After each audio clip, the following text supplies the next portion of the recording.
সোমবার কোচবিহার পৌরসভার চেয়ারম্যান দিলীপ সাহা সাংবাদিক বৈঠক করলেন। এই সাংবাদিক বৈঠক থেকে পৌরপতি দিলীপ সাহা জানালেন, নির্বাচনের সময় থেকে পৌরসভায় আর্থিক ঘাটতি দেখা দিয়েছে। সেই কারণে এই ঘাটতি যাতে দ্রুত পূরণ করা যায় তার জন্য তিনি পৌরসভার অধীনে থাকা পৌর এলাকাবাসীদের দ্রুত পৌর কর প্রদান করার আহ্বান জানান। পাশাপাশি নির্বাচনের ফলাফল ঘোষণার পরেই দেখা গিয়েছে বিভিন্ন টোল গেটগুলি বন্ধ করে দেওয়া হয়েছে। তিনি কোচবিহারের বিভিন্ন রাজনৈতিক দলগুলির কাছে আবেদন করেছেন এই টোল গেটগুলি এবং পার্কিং এরিয়াগুলিতে কোনো প্রকার রাজনৈতিক বিভাজন যেন না করা হয়। এছাড়াও আর কি জানালেন কোচবিহার পৌরপতি দিলীপ সাহা, শুনুন। প্রিয় কোচবিহারবাসীর উদ্দেশ্যে আমার একটা বার্তা।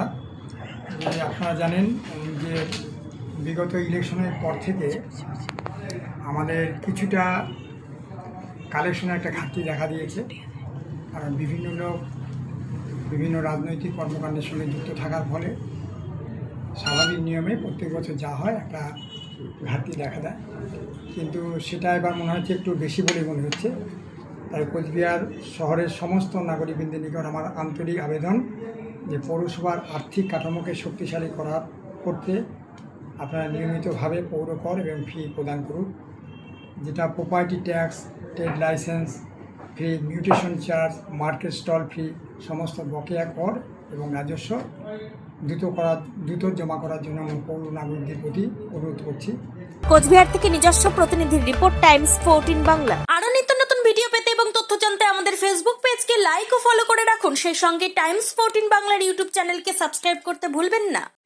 মুখের উজ্জ্বলতা হারিয়ে গেছে, স্পট পড়ে গেছে, ব্রণ ভর্তি, তাই আর দেরি না করে আজই আসুন রায়গঞ্জের চণ্ডীতলায় হেলথ প্লাস মাল্টি স্পেশালিটি ক্লিনিকে এবং এখানে পান অভিজ্ঞ ডাক্তার দ্বারা ফ্রি স্কিন টেস্ট।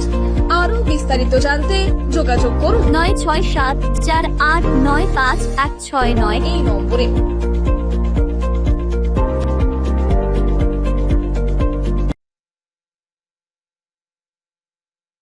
আজ তোমার বিয়ে সাজলো নতুন সাজে।